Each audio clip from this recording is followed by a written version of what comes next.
The very word secrecy is repugnant in a free and open society. Let us never tolerate outrageous conspiracy theories. Conspiracy theories. Conspiracy theories. Because it is not the government of the people any longer. Circus ridiculous. A new world order. A world where the rule of law governs the conduct of nations. Most people do not understand the Illuminati. It's all about control. Conspiracy theories.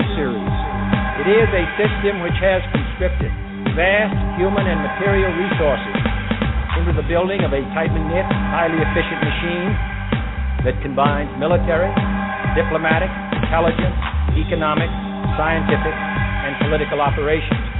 A new world order. Its preparations are concealed, not published. Its mistakes are buried, not headlined. Its dissenters are silenced, not praised. It's the Weekend Vigilante Show. Hello, listeners, and welcome to the Weekend Vigilante Show. I am your host, Sheila Zielinski, for April 17, 2014. Today we have a very powerful, hard-hitting lineup. This dynamic trio really needs no introduction. Steve Quayle, the Grill economist, Greg Evensen. Gentlemen, welcome to the program. Get right into it. We've got a lot to cover in 90 minutes. Let's start off with this unscrupulous charlatan U.S. Senator Harry Reid and his BLM minions with this power grab in Nevada over the weekend and the standoff with the Bundys. This beef-producing cattle ranching family goes back generations, having surface, foraging, and water rights. Dating back to the 1870s, they homesteaded it. Of course, we know that the head of the BLM was Reid's former top advisor, and leaked documents over at Drudge and Reuters implicate Reid and his cronies going after the Bundy land for a massive $5 billion mega solar project with the Chinese group ENN Energy. Let's not forget Harry Reid's son's also got his mitts in this deal. Cliven Bundy, to me, fellas, is that quintessential Americana, that spirit of the Texas Rangers, keep on it coming. I mean, he really represents the last rancher standing here. They've ran off 53 other families out of that area. I mean, these guys who stood with the Bundys showed grit and backbone in the face of tyranny, because let's face it, when you've got sniper nests pointing at you and paramilitary thugs announce lethal force, what happened over the weekend is martial law. I mean, absolute tyrannical thuggery, yet you've got the talking heads like CNN, Clown News Network, and others calling these peaceful cowboys and supporters rogue terrorists, and Harry with his smug comments, it's not over. You've got all these alphabet soup dictatorial agencies, a full-on draconian police state here, preparing police and military for war against the citizenry. This system is telling us what to do, how to do it, how high to jump. They've bought out the big mega churches, these follow the laws, follow the rules sermons, and then throw in the mix, we've got China and other foreign nations completely buying out America. This is an all-out battle for America on all fronts, and I think this is a very important show, and it's, you know, Steve, I like what you said, the ubiquitous pillaging and plundering of all our rights, resources, our technology, our heritage. It's a communist takeover unfolding before our eyes, flashpoints of tyranny threatening to push the nation into open revolt. All these concurrent incidences are like a bad Twilight Zone episode, and there's so much to get into, gentlemen. But first, V, I'm glad you're on today, because months ago on my show you predicted a paradigm shift, and you talked about significant markers, flashpoints, if you will, in April of 2014. Well, here it is in April, and all hell is breaking loose. You've got Moscow Reuters saying today Russia's biggest state-controlled mega oil producers considering using euros as a settlement currency instead of the dollar. Russia's pretty much given us the finger, saying we're not going to play with the dollars anymore. We're simply leaving the dollar system. If the Russians are able to do this, if China, India, Brazil follow suit and go along with this, then you will have removed a lot of the international payment system from dependency on the dollar, producing a run on the dollar. I mean, V, has the death of the dollar officially began here? Absolutely. You know, one of the things I've said, and I actually coined the term, Ukraine is where the dollar goes to die. And that's pretty much exactly what happened. You know, the paradigm shift that I was talking about back in December, looking forward, is I had a great sense, because of all the data that I was privy to that I kept encountering. I started to sense very strongly that, you know, I always said, you know, your Ponzi scheme is only as good as the confidence that the investor has in the scheme. And once this confidence is over, then your scheme is over. Well, going into March and April, you've seen how the U.S. really stepped foot in the Ukraine, and how this was going to be a complete blowback against the U.S. and they're going to really pay for it. And in fact, we are. The thing that people are talking about in terms of Gazprom deciding, hey, you know what, we're going to go ahead and we're going to take euros as settlements. Those are just steps, folks. Those are just steps where they start with taking payments in euros. They're going to quickly convert that into taking payments in the yuan. Because what's happening with the energy business is the Russians are monetizing. I mean, they're pretty much control. They will control the pricing of oil and gas. Months back, we've had the Russians buy out Morgan Stanley's energy desk, which was called the Platts, and Platts priced oil. And now we're seeing the entire petrodollar system shifting towards China, towards Russia, and they're going to be calling the shots. I mean, you look at what's happening with the U.S. I mean, we're not being cited. I had a colleague of mine saying that we're being cited as the fraud. No, we're not being cited anymore. We're being vetted. We're being vetted as the source of all the bond fraud that's going on in the world. We're being vetted as the source for all the Forex fraud. We're being vetted as the source for all the fraud in the gold market. We're being vetted as the source in the derivatives market. So you look at all of this, people are starting to understand, hey, the U.S., we're a crazy, out-of-control, satanic, lunatic state, and people are not going to sit idly by and do business with an entity such as us. It's just not going to happen. So the moves that Russia and China are doing, these are just, incremental steps. Now, people will say, well, have they done something like this before? Well, one of the attentions that I want to draw people to in terms of a really good beta test, a really good example of what a post-dollar world would look like is, if anybody remember when Obama decided to go ahead and hit Iran with all sorts of sanctions. And the way Iran got around those sanctions, they began to sell their oil and their natural gas to the Indians and the Turks, and they took payment for that trade in gold. So the type and shadow, the standard, the beta test, the proof positive that this thing works, that the world can function without the dollar, there it is. It's been done. It's been implemented. Every single trade agreement that was done in 2012, 2013 had everything to do with yuan convertibility and gold-backed settlement. Not anything, not one line in any of those agreements had anything to do with the dollar. So that's why the Iranians took the impetus to follow these trade agreements that were written and to say, hey, you know what, let's try it out. Let's see if it works and let's see what the U.S. does. And sure enough, they did it, and they were very successful at doing it, and they have the protection of the Chinese and the Russians. So, when you look at this whole thing that's starting to leverage, this whole petrodollar scheme that's coming apart, it's coming apart quickly. I mean, look, this whole shenanigans, this whole fake fraudulent system that we have up, this imaginary economy, which is the biggest joke in the world, I will give anybody who's listening right now 4 very, very concrete, solid reasons why we are going to be over with as a superpower and as a global super economy. Number one, the biggest reason is we have the unwillingness of the sociopaths that are in government to deal with the biggest solvency issue in world history. Number two, we have insane and extreme monetary actions by the Federal Reserve. Number three, we have a mortally wounded economy that is broken and it cannot recover. And number four, the biggest thing we're facing, and the biggest thing is really getting acute, it's really getting systemically sick, is the crisis of confidence we have with the dollar. And the emerging markets are figuring out, hey, we don't need to deal with the Americans no more. We can trade with the Chinese. We can trade with the Russians.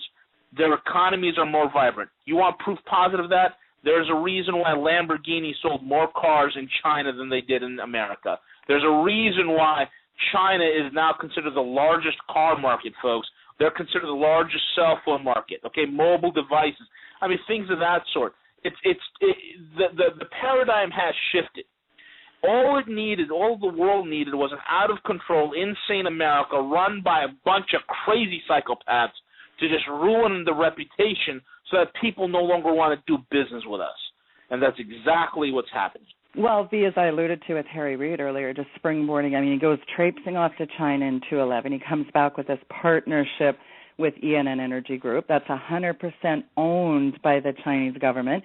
This is a pretty clever scheme to sell off below market valuable land here, mineral water rights to communist China, so they can set up these large investment zones that's American-owned and controlled by communist China corporations, which are only accountable to China's government. Just as we see foreign countries owning toll roads and ports throughout the USA. You know, it's interesting, I think back during the George W. Bush administration, the Chinese were prohibited from buying interest in ports, but of course the Obama administration has reversed that. We continue to borrow $1 trillion from the Chinese. The interest on that is staggering, mounting daily. You've alluded to the fact that this administration shows no end in sight of running deficits and borrowing from the Chinese. I mean, V, has America completely been sold off to the foreign nations here? Absolutely. I mean, one thing people got to realize this. There's an old saying in the Bible that says the borrower is a servant to the lender. This whole Bundy land grab, this whole industrial zones that are being put up right here in New York and in Iowa, this massive amounts of buying of idle manufacturing that's occurring in Pittsburgh and in Detroit and all over eastern Ohio, these things are basically the Chinese collecting their collateral. They're collecting how else would you sell land on pennies on the dollar? How else would municipalities be willing to fork over idle manufacturing plants pennies on the dollar? Because they're broke. Because the Chinese are here, folks. They're alive and active, and they're here to collect. Right here in Manhattan, you have 60% of commercial real estate or more is owned by the Chinese. I remember this weekend I was over in Little Italy between Mulberry and Elizabeth Street. This is the traditional Little Italy. And it's becoming practically overrun by Chinatown. Yeah. Chinatown is enveloping Little Italy. So this is what's going on. So the thing is, you got to wonder why these politicians are just giving away the entire farm over here. It's because, we're indebted, and they're giving away our land because we're collateral. And that's what it is. And, and then the wording is that, U.S. citizens, you really can't own anything. And they're collecting on all this stuff. So this is what's happening. This is what people have to realize. This is not just a fight. See, this is what people have to understand. If individuals do not stand up and say no and draw a line in the sand like they did with the Bundy thing, but take it a step further, start looking at the puppet masters from behind the curtain, start figuring out who these jokers are, and start getting rid of them, then we've lost not only our nation, we've lost everything we've ever worked for. It's over, folks.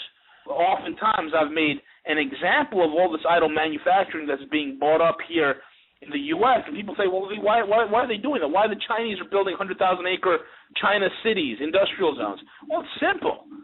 When this dollar finally goes bust and we have this global realignment, the return of the gold trade settlement, and some people like to call it the global currency reset, once that goes through, the American worker will be one of the cheapest workforces in the world.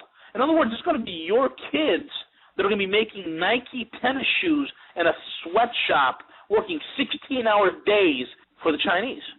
So that's what's happening, folks. That's what's happening, really, then. Well, Steve, weigh in on that.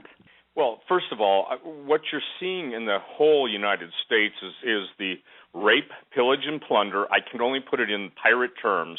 You're seeing everything moving from the individual ownership, private property, into the collective. We're seeing the same thing. What V said when he wrote that warning and alert on the Ukraine, people don't understand. The Ukraine was the single most productive area in the entire Soviet Union for feeding everyone else. Yet the Ukraine, what did they do? Stalin forced into effect a mass starvation killing up to 7 million people. It appears that somebody just basically rerouted this entire phone conversation. But let me share this.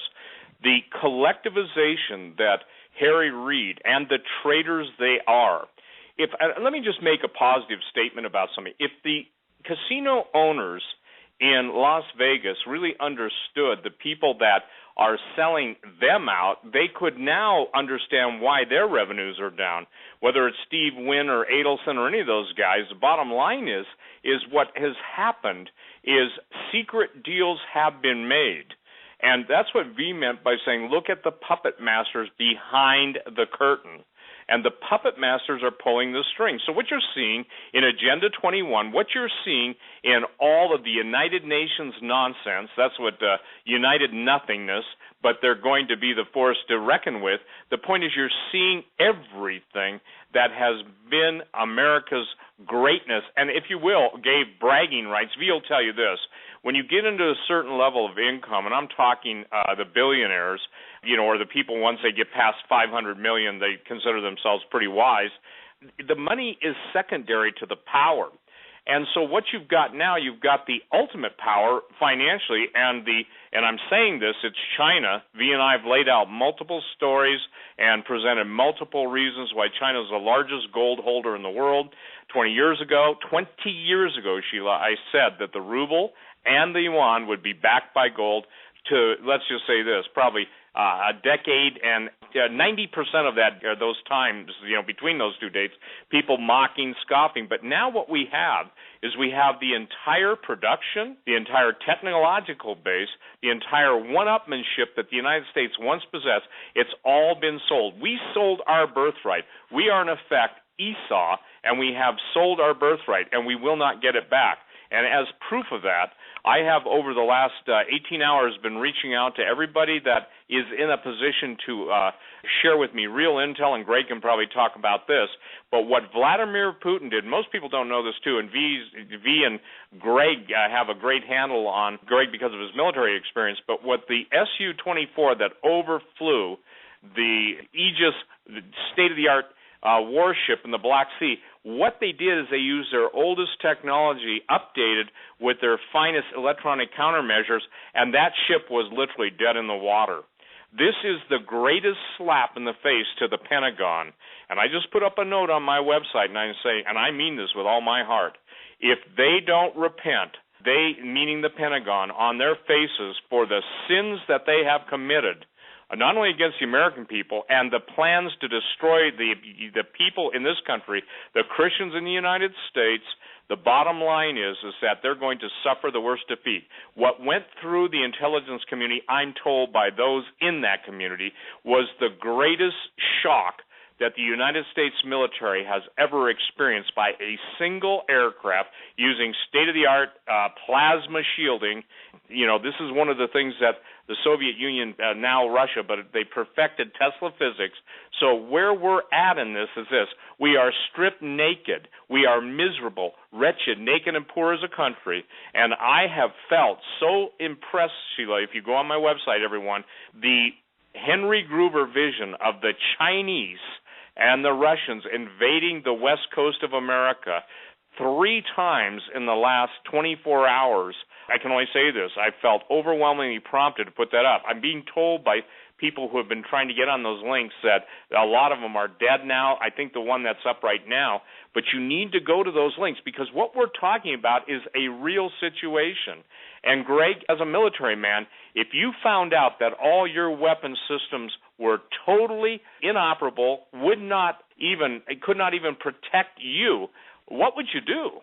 Because that's what's confronting the U.S. military right now. Well, Steve, I can tell you that the lights are burning right now around the world at situational hearings about this very thing. Gentlemen, certainly good to be with you. Thanks, Sheila, for having me on. Look, the corner posts of the field of play are in place as we speak. And although we can take this many directions, Sheila, I want to set forth for you a couple of very, very brief descriptions here of what we're up against V did it so well with the current economic system. Let me do that with you regarding the delegated police powers in this country, so you understand where we're coming from and why all of this is clearly tied together at this very moment, even to the extent of we can see reflected what is happening in the Ukraine as a reflection of what was happening here. You see, in the American constitutional system, I'm not talking about somebody else's, the power to establish the ordinary police regulations has been left with the individual states. Now, that's clear. It is historical, and it can be verified.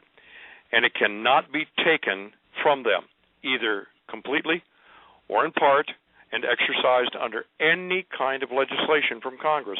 Neither, Sheila, get this now, neither can the federal government, through any of its departments and officers, assume any supervision of state police regulations or regulations of police agencies within the state.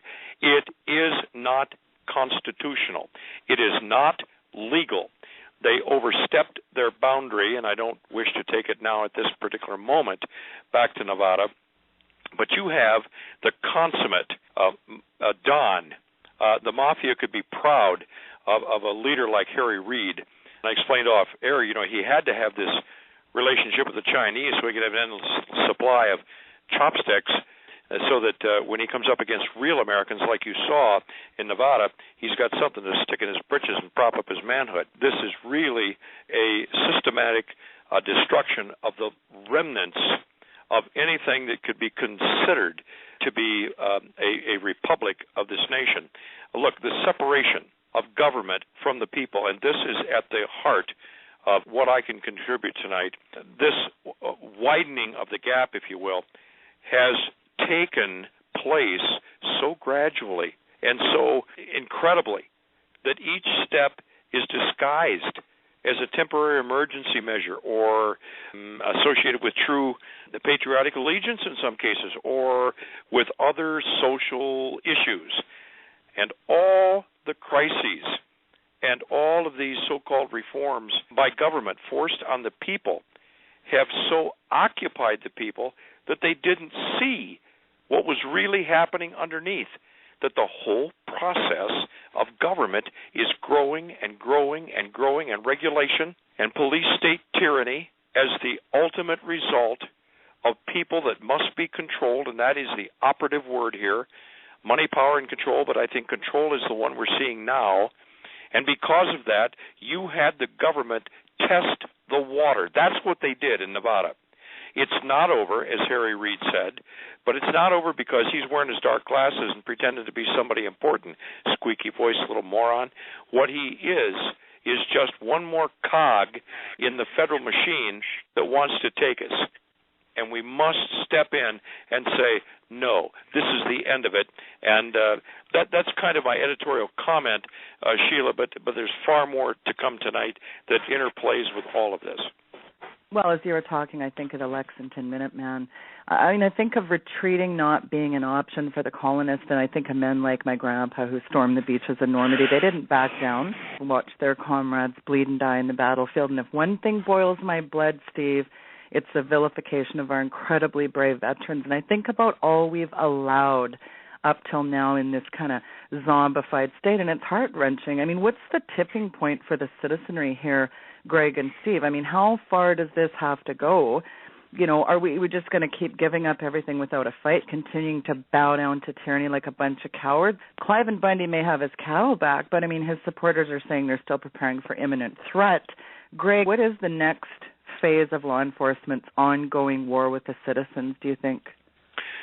Well, it's clear that it is not, it's only, as I said, the opening shot. And look, you've got to understand that the fusion centers, and many people do not quite understand that concept.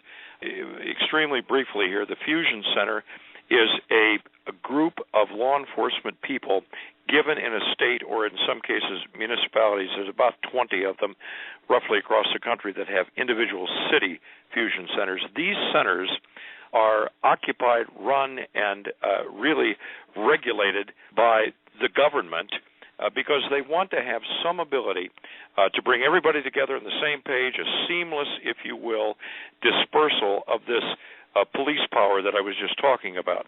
Now, having been in law enforcement at the state level, a federal level, the whole concept here is to be able to tie each state and the cities into a single answering service for what the federal government requires or expects of the local police agencies. And you see the police, because in the local cities, counties, and the states have taken so much money from the federal government, and that was the allure, that was the trap, that they now can't back out. They sit at the round table, and I mean that literally, in Topeka, Kansas, or Des Moines, Iowa, or wherever it happens to be. They have the Homeland Security liaison there, and they promulgate and formulate the efforts they will give to a concerted national effort should it be called on. Now, the BLM had no authority to go in and do what they did, all other issues notwithstanding. They had to have some kind of police camouflage, and I mean that in terms of policies, to be able to go in there in the first place. Clearly, the governor of Colorado was hiding under his desk. The local sheriff was too afraid of I think he was afraid of the pressure that was going to be brought down on his head, and so it waited to the very last minute to step in and then become some kind of hero, I think only because Sheriff Mack and some others, Stuart Rhodes and so forth, were there to embolden him and hand him a set of chopsticks. So it really has come down to now what? Yeah. And at the end of the day, I can tell you that the planning sessions, I just had a call this afternoon at 3 o'clock Central Time from a gentleman. I'll discuss what he shared with me later. Steve, you're going to have to look for a patch. He told me about today, Ace of Spades with skull and crossbone in the middle. This has been used many times in many forms, but the slogan that goes with it is never have so many been so fouled by so few.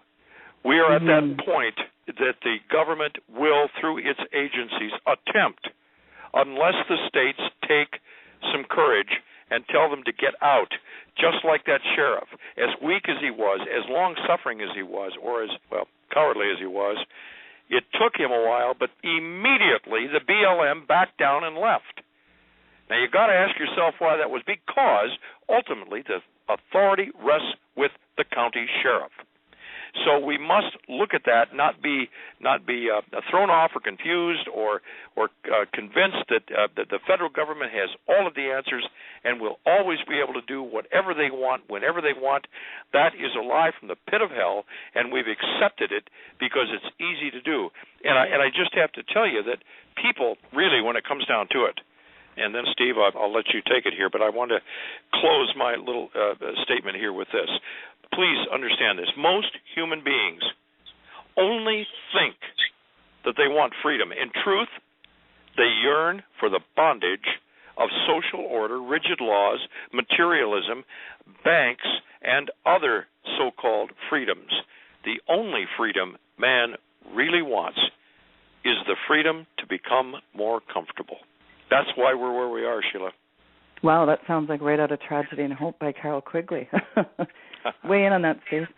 Well, I absolutely concur with what Greg is saying, but on a bigger level, I don't want to dismiss this because I'm going to bring V in on this. One of his jobs, and V, I'm going to bring you right in, as a defense analyst, when you're an analyst and you're talking about investing in aerospace and different weapons contractors, you have to learn the systems and why Raytheon is better than Rafael, or whether you're dealing with Boeing versus Aerospatiale. I'm just using some rough examples. But what Greg was saying, and I'm not speaking for you, Greg, but I'm going to bring V in on this because of his knowledge of aircraft, weapon systems, money, and how it all works in that realm. What Greg was saying is that across the world, the United States military is having their data uplinks right now because, in essence, this is an SH blank blank moment. And I'm sorry to have to use it that way. But again, Sheila, what happened in the last 72 hours in the Black Sea is so devastating. And I had sent to V, and Greg, I believe I sent it to you too, such an amazing Cold War warriors take on what's truly gone on. And basically, ladies and gentlemen, if you understand what happened, you can have $1 trillion weapon system defeated by a $99.95 device, or you can have it defeated by a form of physics that's still unknown to the majority of PhDs in physics, unless they're in the government, who teach at college levels. So, V, you know what I'm talking about. Put this into terms that people can understand of how an Su-24, old technology, overflying the state-of-the-art missile cruiser can bring it to a Romanian port and have reportedly 27 of their officers, I'm trying to get that delineation, either 27 of their officers or 27 of their crew members turning in their resignations and literally refusing to get back on the ship. Put that into context, if you would, V. Absolutely. You know, when I heard about this, I was really intrigued, and I said, oh, there it is. There's the use of plasma stealth technology. What has happened, and I've heard reports about this going back, maybe 10 years or so, where all of a sudden Russian Tu-124 Bear bombers would just absolutely just appear out of nowhere right over a carrier fleet, and they're all of a sudden start freaking out, and they're wondering, what the heck, how did this happen? How do they evade our radar systems? How come our early warning E-2C Hawkeyes that are flying around and our AWACS planes, none of them pick these bombers up? How do they just pop up out of nowhere? And that's the whole entire plasma stealth, where they're using physics in order to and bending the magnetic field in order and basically around the aircraft, making it invisible to radar. Now, it's pretty interesting with this Su-24. All of a sudden, here you have an Su-24, which is the Russian equivalent of the F-111 Aardvark. One happens to be one of my favorite airplanes of all time, the F-111. The 24 was flying right in on that destroyer, and all of a sudden, its entire Aegis defense system. And the Aegis radar system uses phased arrays. There's radars on each side of the ship. It works in a pulse, so it can rapidly find, search, and track hundreds of targets, lock on, shoot their missiles, and if there's an incoming missile, it has a phalanx weapon system, which are basically Gatling guns that could lock on using radar on a missile and blow it up. That whole system, for it to fail, was pretty astounding. They're using the latest forms of electronic warfare as well as plasma stealth that literally took one of the best ships we have in our fleet and made it a floating barge. It was a sitting duck floating around in the Black Sea. Now, folks, the scariest thing for these sailors is for 90 minutes, the report said, they were being harassed by this plane. In other words, this plane was flying right by them, simulating a bomb drop, simulating a missile attack, simulating a strafing attack all day on the plane, and they could do nothing. That scared them. They knew something was frying their electronic systems. It was absolutely overwhelmed. And not only was the Su-24 involved, but I'm sure a much larger plane was also involved playing backup, and I suspect a Tu-160 Blackjack happened to be in the area as well. Those are some of the planes that are large enough to carry, as well as the Tu-94 Bear, that is able to carry the equipment necessary to get this done. So it's astounding for me that, and these guys are lucky that it wasn't an actual war. If it was a war, that ship would have gone down. Now, you can imagine the Russians deploying this in the Black Sea or in the Suez Canal. They can absolutely dominate because alongside with this technology, folks, I've said for years, the Russians are developing missile systems that are not a year or 2 or 3 or 5 years ahead of ours. They're a generation or two ahead of us. They have hypersonic cruise missiles that can hit a carrier, designed to take out a carrier, designed that right before it impacts a carrier, does erratic maneuvers right before impact.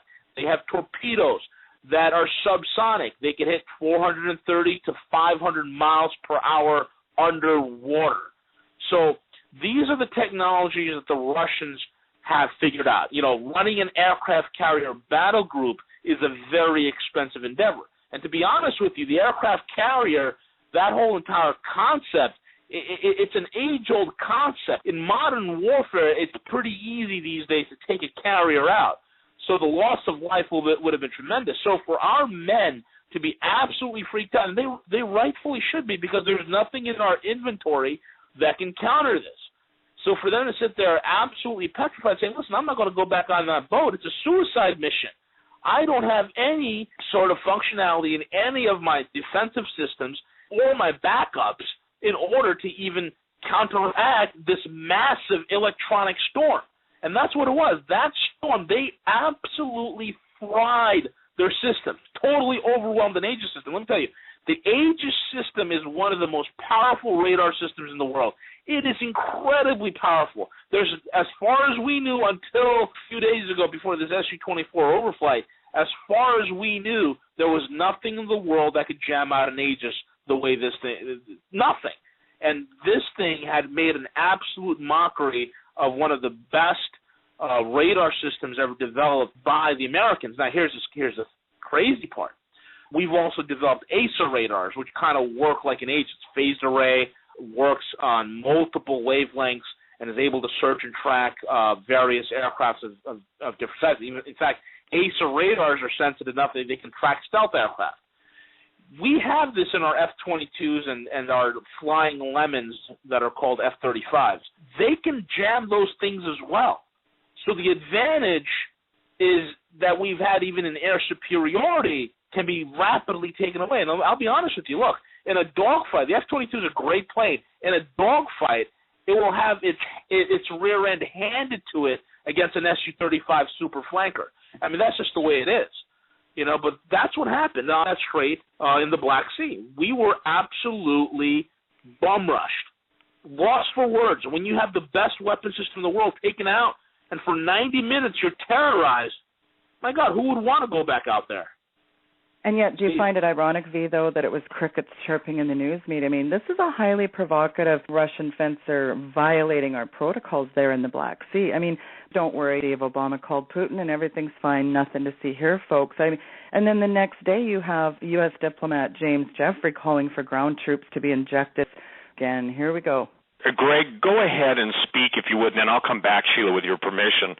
Greg, did you not hear pretty much instantly of let's just say this, the pucker factor increasing on the military high command throughout the world over the situation? There's no question about it, and my question to V would simply be, is there no way to harden against this, no way to, for lack of a more articulate word, V, shield any of the system against this kind of attack? What is your short answer? And I don't mean to limit you, but what's the concise answer about whether that is possible? Well, this type of technology, Greg, is working on what the Russians have been developing for the last 30-some-odd years, and that's scalar technology. So let's just say you build up some sort of a shielding, be it exotic materials, alloys, in some sort of advanced Faraday-type vice boxes. Correct. The way the scalar technology can work, they can literally pinpoint a massive amount of energy on a very small area. So let's just say, as an example, you build this huge bunker, but your target servers are inside that bunker. They can focalize the energy to be directly appear out of thin air on the server, causing the server to fry. So they don't even need to have to pass through the walls, alloys or high-end composites. They can literally come out of thin air and fry a server, and that's the power of scalar technology, and that's what Tesla was developing. So we don't have a shield against this in the traditional sense.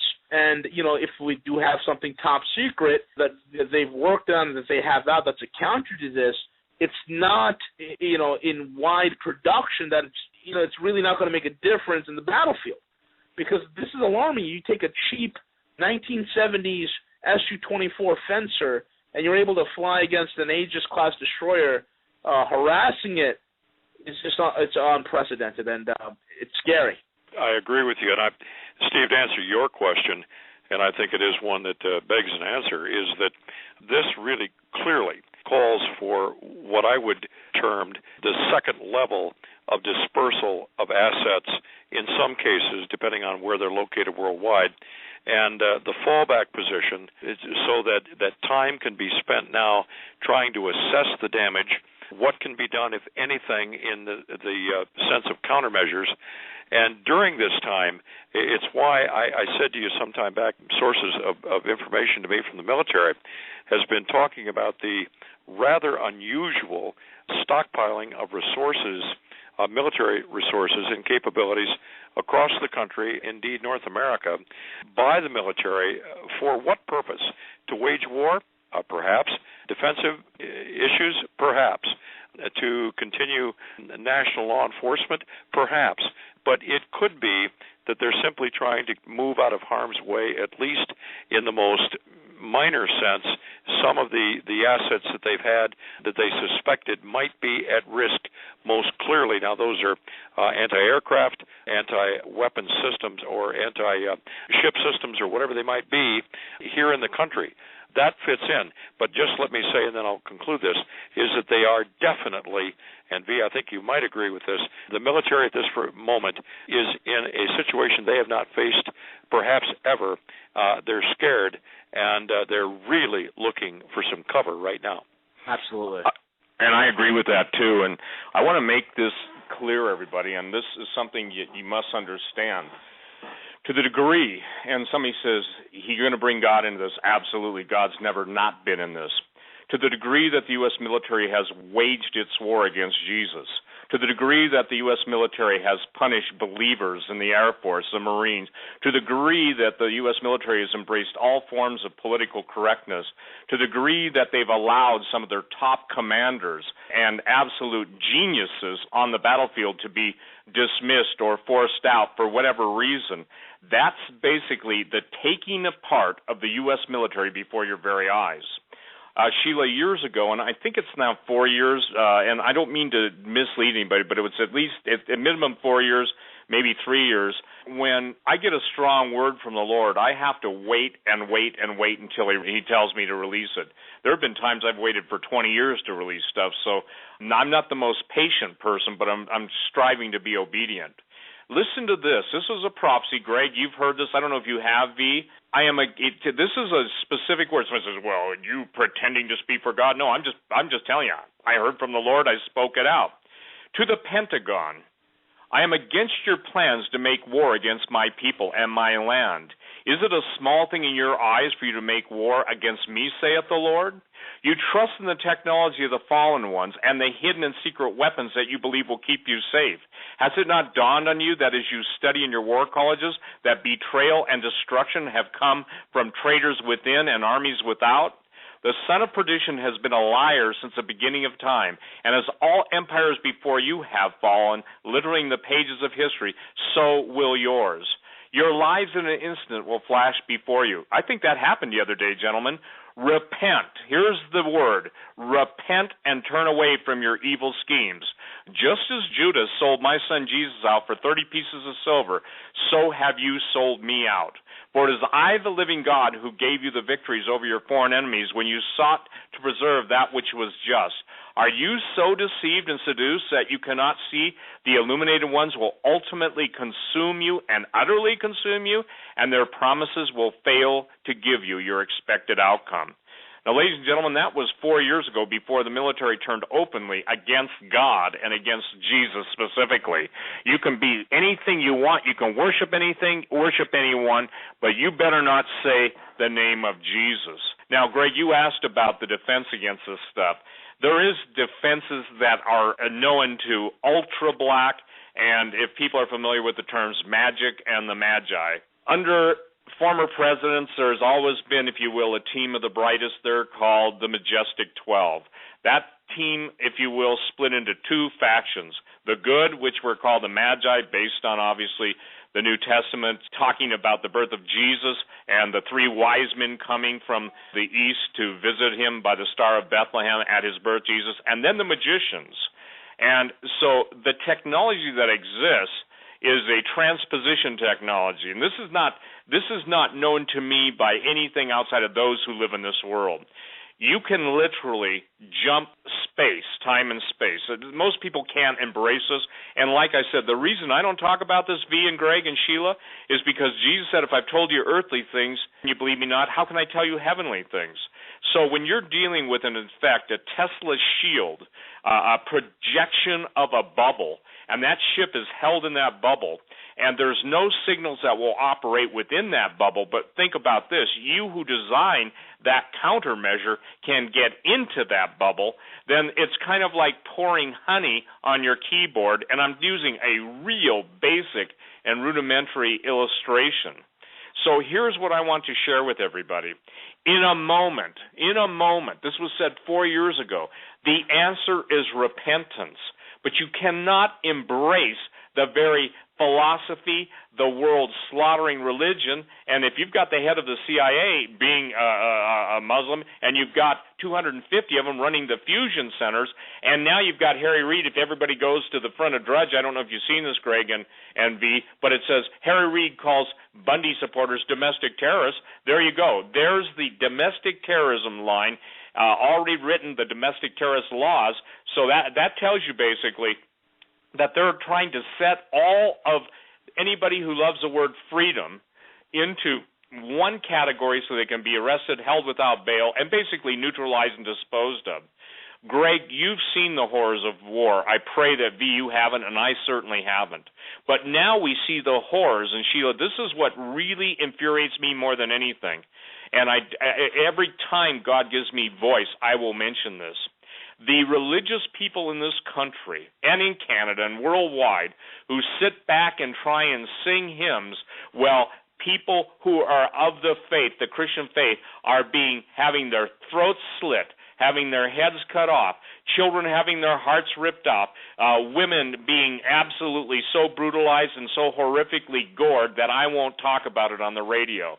The brain disease Kuru. I talked about chronic wasting disease 20 years ago on talk radio, telling about it was being developed as a bioweapon, that literally the bioweaponeers were down in the jungles in New Guinea taking live tissue that still remained in the remains of some of the people that were killed and some of the human tissue that still had traceable DNA. That's history. But now what we're dealing with is a nation set for destruction. The thing that I'm trying to tell everybody is this: all the one word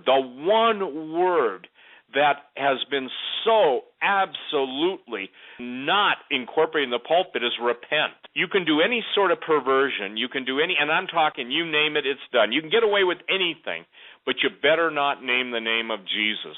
And I pray, Greg, and I pray, V, you guys are both believers, I pray, Sheila, that somehow this word, to me, when I heard about the ship issue and the, let's just say this, a momentary flash of reality, it was such a refreshing thing to me to know this, that once again, instead of blowing that ship out of the water, they could have done it on the first pass, and what V said is absolutely true, whether it's an electronic countermeasure, a Tu-160, whatever it was, there was backup and there was things ready to go. So, ladies and gentlemen, one more time, the living God in his infinite mercy, by the blood of the Lamb, and you can take your criticisms, you lukewarm Christians, and shove them.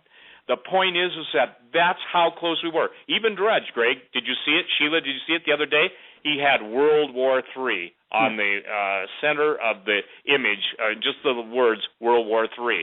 So now, where does this leave us? Well, Greg, now these people are being called domestic terrorists. And V, you just laid out for everybody, and I pray those of you who get this on Sheila's show on recorded version will listen to every word he says. V, is this an exaggeration to say that literally? And please, I'm just putting this, I'm telling how close you are to different people without saying the people you're close to, okay? Because I don't know, I don't care, that's not my business. But you can pick up the phone pretty much and call any major capital of the world and talk to a mover and shaker in the financial realm, can you not? Absolutely. Because in your former job and I'm not drilling Sheila, this is a question that I want to ask him for the benefit of you, Greg, and all the listeners. And they, to a man, are telling you the same thing, that the U.S. is toast in its currency and that it is bigger than the Americans' ability to fight against it. Are they not telling you that? They're absolutely right. And that's exactly what they're telling me, Steve. You know, we are done as a global superpower. The petrodollar scheme is over. Look at the Middle East. The largest trading partner in the Middle East is China, to the tune of $300 billion to OPEC itself. Saudi Arabia's largest trading partner is China. Saudi Arabia, it happens to also be running out of oil. Their largest oil well is producing close to 90% water and 10% oil right now. So they are in need. They are in desperate need of trade and financial help, and China's there to deliver it. And we're seeing this all throughout the world. I mean, look at all the trade unions. No one's talking about RCEP, RCEP, largest trade union ever created. It's taking shape as we talk. It's taking the 10 members of the ASEAN trade bloc and adding them to China, India, South Korea, Japan, surprise, surprise, and New Zealand and Australia.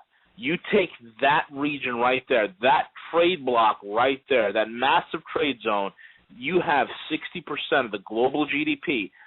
You have over 55% of global trade and over 70% of global manufacturing right there in that region. And, folks, they will be trading amongst themselves without the dollar. I don't know what it is, but that's the one thing that people don't get into their heads. Your currency is viewed as and being vetted as the most toxic asset on the planet. Your currency is being cited as the problem, the biggest problem that is causing the emerging markets and causing them to hemorrhage. It's our currency. It's the dollar. And it's the dollar that these that the movers and shakers and those who create policy in this world and write and pen trade agreements, it's the dollar that they don't want to deal with anymore. So when they don't want to deal with the dollar, the luxury that we've had for so many decades, exporting our inflation, that's a chicken that comes home to roost. And folks, hyperinflation is a specter. And there's a lot of you thinking you're so smart. You think you could play the market and you'll pull out right in time before the whole thing collapses and you'll be a millionaire because you're going to play it up and you're going to play the markets down. Folks, you have no clue. You have no clue. I've been warning people about high-frequency trading for I don't even know how long now. The recent book written by Michael Lewis, it's called Flash Boys. If anybody wants to pick it up, get a crash course, Cliff Notes version of high-frequency trading and what it's like, how that rigs the market. Folks, you stand no chance. You stand no chance. Trade moves faster than you can. So as soon as you hit enter on your E-Trade account, 10,000 trades have been done before your trade even gets to that stock, and it will drive that stock price up or down, manipulated to however way the brokerage sees fit. You're going to get shafted. You stand no chance of that, okay? The whole market is rigged against you. Your currency is dropping dead. Your nation is losing preeminence. Our economy is mortally wounded. Like, what are we not getting here? That's what bewilders me, is I tell people, hey, V, what can I do to escape? Get into precious metals. And there's a disconnect. Nobody gets into precious metals now at $1,300 or $1,400 an ounce. People want to get in when it's $1,900. Well, folks, let me tell you something. The way things are happening right now, you know, there was a time when me and Steve would come on the radio, and it would be one major event every 6 months. And now it's one major event, and it moves from 6 months to every 3 months. Then it goes from 3 months to every 2 months, 2 months to every month. And now it's almost every week there are things happening so quickly. Let me tell you, don't wait around for gold to get up to 1,900. Don't wait around as, maybe it'll go dip lower into 1,100. Folks, it doesn't matter. I'm not going to allow a fraudulent market and a bunch of fraudulent banksters dictate to me the price of a precious metal, number one, and the very metal that's going to be the anchor of international trade. If you don't get involved in this now, you are lost. Your wealth that you've stored up for yourself will be wiped out. And that's something I just can't, I just beat myself over the head, is why don't most Americans get it? We're so paper obsessed. I don't understand that. We all know subconsciously the paper is not safe. We all know you're going to get screwed somehow, but yet you still hold on to it. It's beyond me, and I can't figure it out. Weigh in on that, Steve. Well, again, watching what's taking place, the evidence speaks for itself. And this is I'm serious. I feel like the American investing public, the average guy that V has seen the pillagers totally plunder, in big brokerage firms, they're like a bunch of rats in a Skinner box. They have been taught that unreal is real, that good is bad and bad is good. Kind of like the prophet, that cried out, woe unto them who call evil good and good evil. In other words, turning it upside down. So, Sheila, what I fight in a given day, okay, and I do, is, again, I try, by the grace of God, to give the best counsel I know. And the best counsel I know is this. If you've got the number one leading power in the world economically, being China, and you've got absolutely all the gold that is China's demand now will take up all global gold production for next year. And I just saw that somebody just posted a story on one of the news services that basically now the big investors in this country, U.S., are buying all the gold they can get. It's just like palladium. And what I'm telling people is this. The reason, let me back up a minute. The reason that the richest man in China dumped his entire real estate portfolio was basically to reallocate his assets. He's selling out at the top of a market, and he's going into the market that he sees has the most potential to explode. And V and I kind of had a talk earlier this morning, and we're both kind of just shaking our heads. It's the real estate markets are going to take the biggest hit in the history of the world. How do I know that? Because the smartest people in the world are exiting. Now, you hear stories about $125 million penthouse selling, blah, blah, blah. That's not the average, and that's not even the billionaires. The billionaires are going into commodities. Palladium, Russia can shut the West off to the majority of the palladium supply in a night, and they've done it before. South Africa can be turned into a total upheaval. All you have to do is give the right call to the right communists, and guess what? You've got riots and revolution on demand. Oh, by the way, that's happening in the United States. Here's what I can't understand. I'm going to turn it over to Greg. People have been told and told and told. I've said this publicly, so it's no secret. When there is a gold rush, meaning at $1,800 and $1,900 gold, people then saw that everybody else was doing it, so they wanted to do it too. In other words, the do it was get the gold, get the silver. But yet when we're down at the third dip down, and they say the third time is a charm, and again, the Illuminati and all of their closing prices and everything, they send numerical messages. This isn't doom and gloom. It's just basic reality. How is it that the servants, and we speak to a Christian audience primarily worldwide, how is it that the guy that buried his talent is the one that was rebuked by his Lord? The point that I'm trying to make is this. How is it faithfulness and stewardship to give over all that your life has basically accumulated in your savings, and then trust the biggest group of thieves that have ever lived, and these guys sit around dreaming how to basically just pick your pockets. And I'm not talking about the guys in the pulpit because they only do it on Sunday. The other guys do it every day of the week, okay? But the point is that to get people to take personal responsibility, I think that's one of the biggest failures of the professing evangelical church, because basically they've made the mistake, look at us instead of look at Jesus. And Jesus said, every one of us will give an account. And I got to tell you something. He's serious. Every one of us will give an account. How can anybody help anybody? As an activist for veterans for pretty much 2 decades, I saw it coming. I'm not bragging, but I did. I tried to get other people to come on board. They didn't understand. I went public on the biggest talk radio shows in the United States, whether it was coast to coast or even overseas a couple times. But I couldn't get people to understand what was going to happen with the vilification and the ultimate destruction and the war against the veterans. And yet again, and again, I would say, hear the calls. Most people don't get it. that they are right now under attack in the financial realm, in the spiritual realm, and oh, by the way, all those warnings about food, people get it. Mr. Bundy is now declared a terrorist, and what did they do to some of his cattle? They slaughtered them. The protein available to the United States is diminishing on an inverse square. In other words, every single day, it's not just logarithmic, it's exponential. Oh, no, by the way, there's a pig virus in the baby pigs that's causing mother pigs, the sows, to abort. And guess what? That never even happened until the Chinese came here and viewed the biggest pork farms in America. This is something V and I have literally together tried to get people to understand. Economic war precedes a shooting war.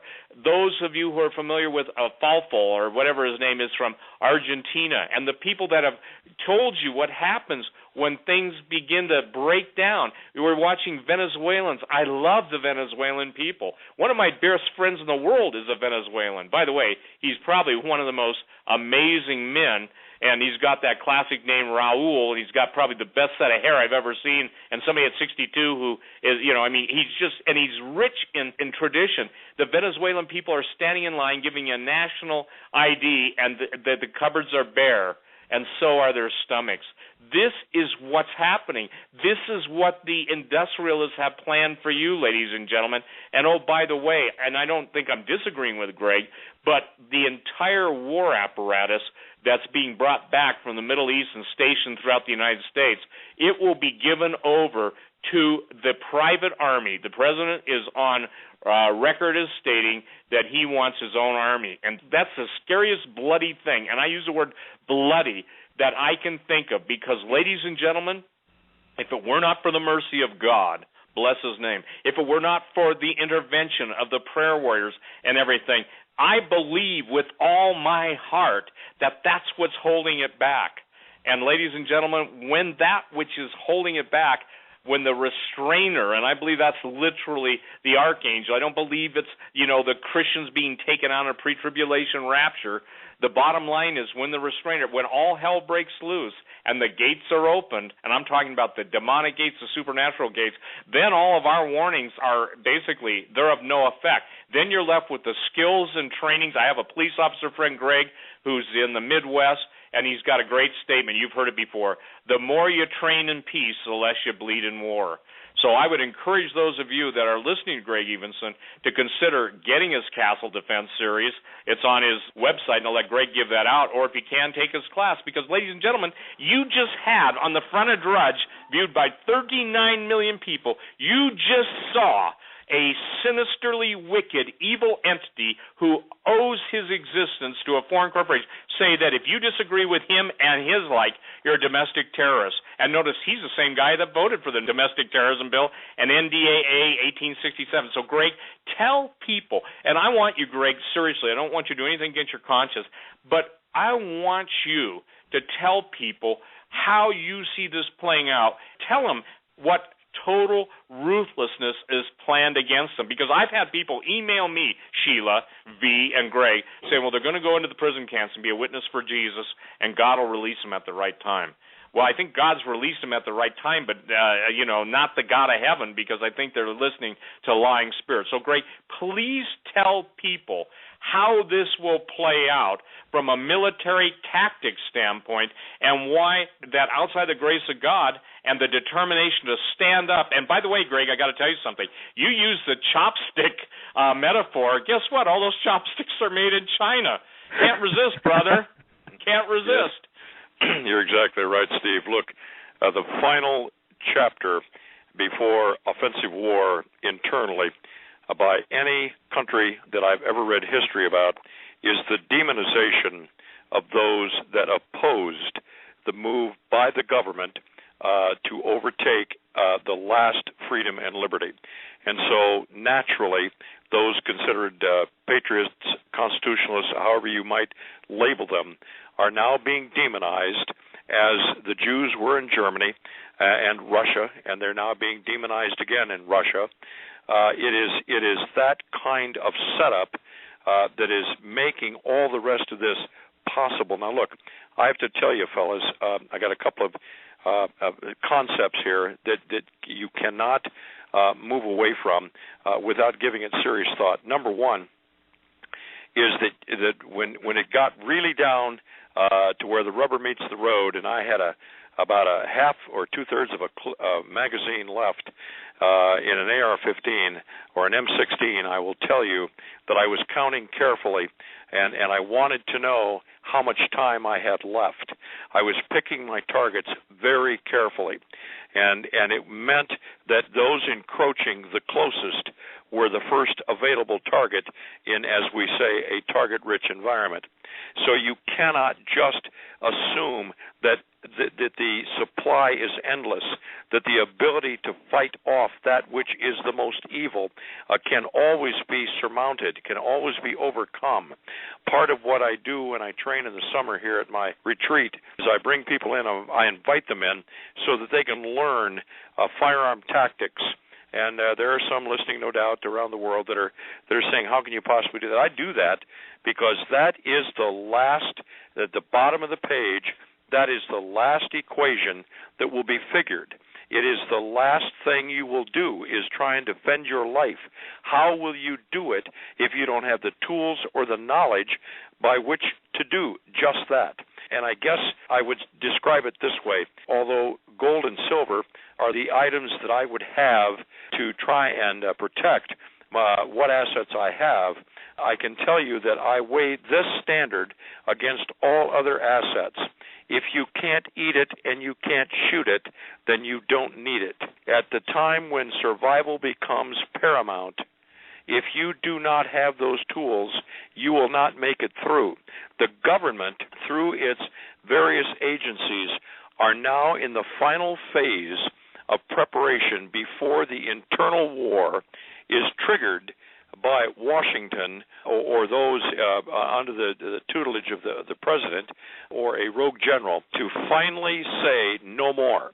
The American people have stepped out with the last of their so-called freedoms. They will not have the freedom to go to an ATM. They will not have the freedom to pay their bills. They will not have the freedom to make sure that the mortgage is kept current. They will not have that, as V is so adequately and articulately spoken about. They will not have the ability to spiritually play roulette with their day-to-day activities, as Steve has brought out so wonderfully. And I must tell you that you cannot take one more step without contemplating what is your future as it has been written in the bowels of the Pentagon and in Washington. This is, as I used the term earlier in the broadcast, a seamless effort by those at the governmental level integrating themselves with a worldwide plan of subversion, submission by the people, and subjugation of the people. It is happening as we speak. It is clear. You cannot be awake and taking nourishment and not seeing that this is happening. It is happening obviously in Russia. It is happening in the Mideast. It is happening in the Far East. It is happening here in our nation. What more do you need? How much more denial can you put in front of yourselves before the knock comes to the door, or the vehicles pull up out front, or the drone is targeting you? Or as the colonel told me about 6 years ago, do you understand, Greg, they never wanted your guns. They want you.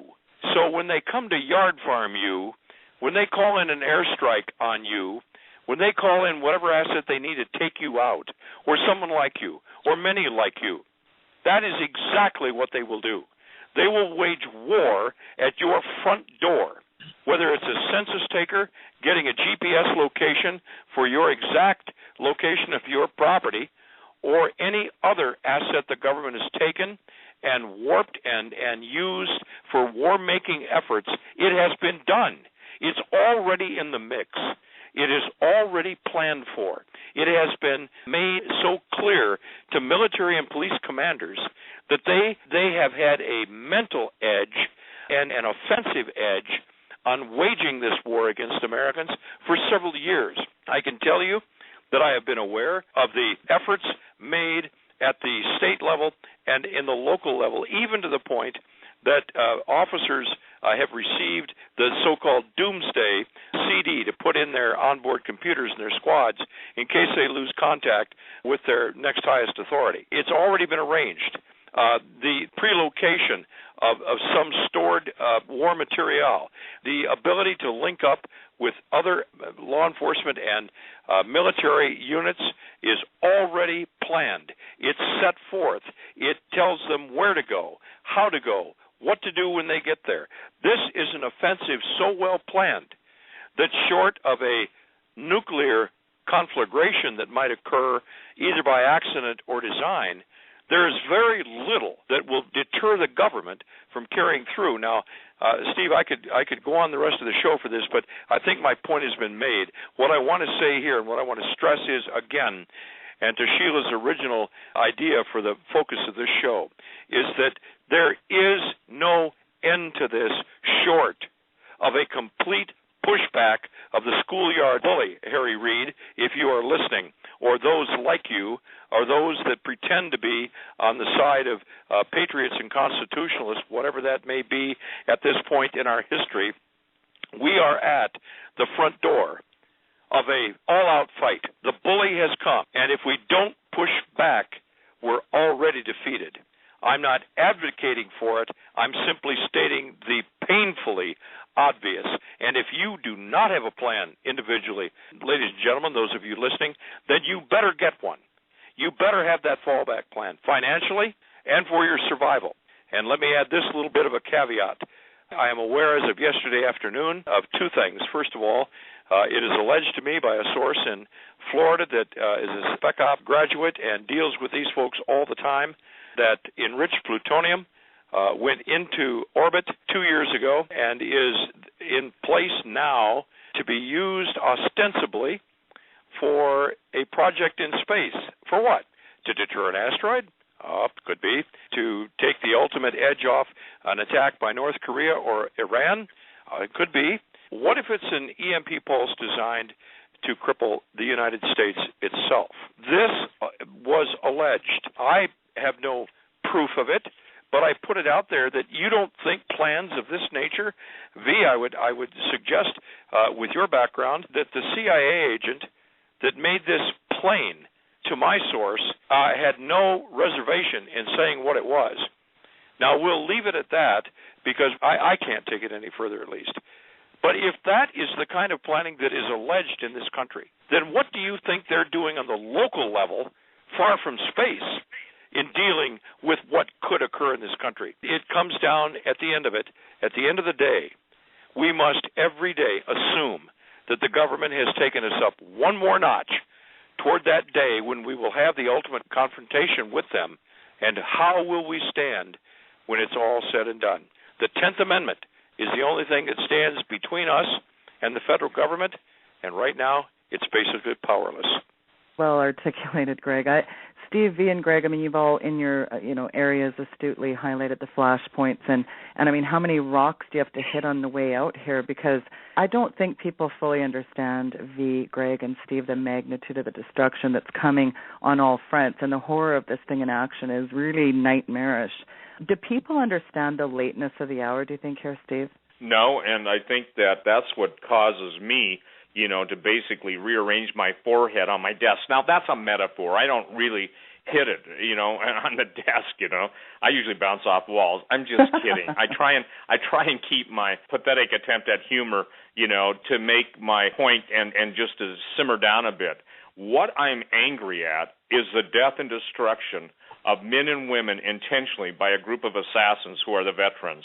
What I'm incredibly upset about is that, again, if you ask yourself this, what do we have to gain? And somebody said, well, you sell books. The reason I sell books or give as many, I try and give as many away as I can possibly give away to people who need them, and that's primarily the veterans, because most of them are, not all, but most of them are down on their finances. I'm trying to equip the saints, and that's why, seriously, Sheila, that's what the whole purpose of the Whitestone Conference in Bozeman that's happening in May, the last 2 days of May, the first day of June. It's equipping the saints. There are answers, and I think it's cool. Michael Bennett, who's the head of this thing, basically brought in the different ministries I'm not David Langford. I'm certainly not Greg Evensen, though I wish I had Greg Evensen's skills. I truly mean that as a genuine compliment. I'm certainly not V. I'm not. And see, here's the thing. In the body of Christ, we don't have to compare ourselves to anyone. Jesus never said, look to Greg, look to Steve, look to anybody. He says, look to me. The Holy Spirit says, don't look to anybody else, look to Jesus. And all I'm trying to say is, ladies and gentlemen, and again, I've got to hit this point because this is my sole reason for existence. I love what T.L. Osborne used to say. He said, I live to give. I thrive that Jesus is alive. And those of you who were trained up under Tommy Osborne's ministry, one of the coolest, and serious, if you were to define cool, even in hipster terms, this man was so in love with Jesus, and everything he did was a rhyme filled with not only reason but compassion. I think you can see some of his videos on YouTube. But saying all that, here's where we're at. And I'm going to turn immediately back over to V. Ladies and gentlemen, your time to acquire food is coming to an end because, and I dispute the 19% increase that the government admits to. John Williams at Shadowstat can prove to you that the inflation rate is much higher. V and I talk to people day in and day out, and Greg does too. But you see, here's the deal. Jesus said, where your treasure is, there will your heart be also. And people seem to want to take their life. Every dollar everybody's made, let me put it into calories. If you take what it costs to live and take how many calories it takes to live on a daily basis, you can figure out your dollar cost per calorie earned. And the idea is to decimate. The idea is to emaciate. The idea is to fornicate against you, and I'm saying raping terms in that sense of the word. It's to do everything that they can to steal everything you own, everything you are, your future hopes, your memories that you pass on to your children, your heirlooms. And what an heirloom is interesting, okay? An heirloom is something that someone put value into at a point in your genealogical history. Can I tell you what the greatest irony I know is, Sheila? I hope that every Mormon and every LDS person who is of that persuasion, I'm not endorsing it, by the way, I'm just saying this, the irony is their prophecies talk about the war that's going to be levied against them, and where does the NSA put their number one headquarters for their cerebral cortex? Well, they put it right in the heart of Utah, south of Salt Lake. So what I'm saying, ladies and gentlemen, they've no longer hidden in plain sight. You know, the point being, and why I bring that up is really important. Most people look far away and ask how the far away issues can affect them, and they don't even see what's in their backyard. So, V, again, how do we get people to understand that it's a matter of life and death, theirs, as well as everybody else's, including ours, that they recognize if they stay in the paper system, they're absolutely, it's like going to an embalming parlor and expecting to walk out alive when you went in there dead, and they're certainly not pumping blood into you, but formaldehyde. That's the only metaphor I know. So go ahead and address that.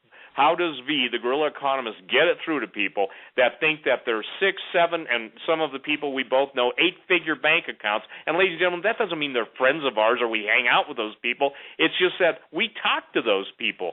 And even though you talk to them and you explain everything, they still go back to what's comfortable, what they've known before, and normalcy bias. Because what he's warned about is in play. What Greg told you is pertinent. And again, the bottom line is that, ladies and gentlemen, Greg and I did 3 hours on Hagman and Hagman last night, and please go to Blog Talk Radio and download that show if you have not heard it. It was a seminal show. It is critically important. So, V, go ahead, take your liberty, and Sheila, obviously it's your show, but I'm passing it off because V needs every minute to get this through to people. Without their money, they will welcome a square meal and a warm bed, even if the bed is a bed of nails and the meal is laced with arsenic. Go ahead, V. You know, I get emails and letters and phone calls. I talk to people from all over the world. I mean, you name the continent, I've talked to somebody there.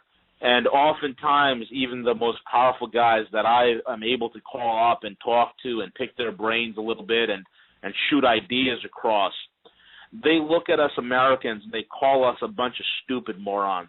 They are dumbfounded. Folks, when I say dumbfounded, and I'll tell you why. Do you realize that we pay the lowest premiums on gold in the entire world? Do you realize that my contacts in Asia are paying $1,600 and $1,800 an ounce right now? That they would love to be paying $1,300 plus the 4, 5, 6% premiums that are out there in the market. They would love to be paying that amount. And that's the thing, folks. You need to understand, okay, every aspect of dollar supremacy is coming to an end. Everything that you relied upon, this paper obsession that you have, it has to end. It has to end, because I'm getting to a point where I'm starting to believe my contacts. And what I mean by that is this. My contacts have no faith in the average American. And I've hung out for so long saying, maybe the average Joe would wake up. But things being the way they are and how obsessed we are about things that are simply not important is absolutely astounding to me. Folks, you have a very, very limited time. I tell people, if you need metals right away, call Steve. I use Steve. My clients have used him. He gets it to you the next day. You need consultation. You need somebody to talk to that can tell you exactly where to put your funds, out of the country, out of harm's way, how to do it. Give me a call, and I'll steer you right. The time is short. Take advantage of it. People that need credit help, contact me. I'm a Wall Street guy who'll wipe the slate clean for you. I'm not talking about debt consolidation. I literally mean wipe the slate clean. So reach out. And reach out to me, to Steve, to Greg, guys that can help you. I mean, the times, I'm telling you right now, the times that we're able to come on the air and talk about this stuff, that window of opportunity is closing. Oftentimes I talk with Steve. I say, Steve, how many more programs do you think we could possibly do? It's really not that much, because the times of us actually coming on the air, that day is fast approaching where that opportunity will no longer be there. And then what do? Folks, wake up. The market is rigged. Your economy is fake. Dollar you hold is toxic. What are you doing? How do you sleep at night? Come on. If you got kids, what are you thinking? Wake up. And that's what I'd like to say to people. Sheila, I'll hand it back to you. Well, you were talking earlier about the triple-headed beast, inflation that is built in the system, the magnitude of the debt. The global financial system is rigged, but it's leveraged more than ever. I was surprised Goldman Sachs lowballed the price of gold. But here's the bottom line here. People do have to wake up, you're right. And V, how can people get in touch with you? And then I'm going to get Greg to give out his website, and I think everybody knows stevequayle.com. Give out your website for people that want to get in touch with you. V. People that want to get in touch with me, you can contact me at gorillaeconomist@gmail.com. I also have a secondary secure encrypted email that I use for exchange of sensitive information, which I'll give to you. But Gorilla, that's GUERRILLA, economist, one word, at gmail.com. You can follow me on my website, roguemoney.net. That's roguemoney.net. It's a membership-only site, but you're basically getting the front seat on what's happening around the world economically. Excellent, Greg. And again, as a lawman, a military man, seeing the extirpation of our Constitution, I don't think we've ever seen the acceleration of things on so many fronts. I'm sure you'd agree with that, Greg. You've protected this country for years, and I'm sure you're just shaking your heads at these Twilight Zone headlines. Final comments, Greg, and then please give out your website. Well, thank you very much. And yes, it's heartbreaking for me. I'm a peace officer. Always have been, was raised that way. And I wanted to protect in the military. And what I see is war, and the brutalization of the citizens. Cattle are at record highs. Grain crops are going to be increasingly valuable. One gentleman walked into a co-op in Illinois, offered the entire every kernel of grain to be bought up by a foreign power. Fortunately, the man said, no, we're not going to do that. But this is what is coming. It's right now the cusp of it. This gentleman that talked to me earlier said 2 months. In his idea, it's 2 months before all of this implodes. Folks, if you have questions, I'll be glad to talk to you at Greg at theheartlandusa.com. Now, look, Sheila, I'm the only one in the world, but I'm going to give out my cell phone. I've done it all over. I don't mind taking calls. 906 area 367-0500. Be glad to do what I can for you. Thanks for the opportunity, V. And Steve, thanks so much, Sheila, for letting me be with you tonight. Thanks so much, Greg. And final thoughts, Steve Quayle, last couple minutes. Take it away. Well, again, I'm blessed to know V. I'm blessed to know Greg. I'm blessed to know Pastor Langford. John Kyle from Billings and his lovely wife Linda walked into my office. I'm in Bozeman. They're 120 miles. These are people that will be speaking at the conference. I've never met Russ, but of all the people that I hit it off with instantly, Russ Dizdar and his calling in the world, as all these men's individual calling, is so amazing, Sheila, that I'm looking forward to sitting, shutting up, and learning. And actually, I can do that. These are people that have put their, and all these are men, okay? And I say that. You're a bold woman of God, and I honor you and I bless you. But remember this, that what Greg is saying, he's saying, let God arise in the men of God, and then the enemies of God will be scattered. So many years, I'm going to encourage every female intercessor out there, every woman of God, you guys have held the fort, so to speak. But you need to get off the front lines, and the men of God need to take on the front lines. And I say this, and this isn't, kissing anybody's anything, okay? The point is, if it were not for the women of God praying all these years on their faces with tears streaming down their cheeks, mascara running, and calling out to the Lord God Almighty of heaven, there would be very few men of God, because even Jesus asked the question, when the Lord returns, will he find faith in the earth? My closing sentiments are simply this. All the time I've been on talk radio, I've said, look to Jesus. Don't look to me. People say, I'm one of your followers. I don't have followers. Jesus has followers. I am just one person that God is saying, here's what I planned for your life. And I believe, Sheila, that the 139th Psalm applies to everyone listening to this. There are no insignificant Christians. There are Christians who are determined to find out what the infinite heart of God purposes and plans for them and will empower them to do. All most of us do is look at our own faults, our own failings, and our own insufficiencies.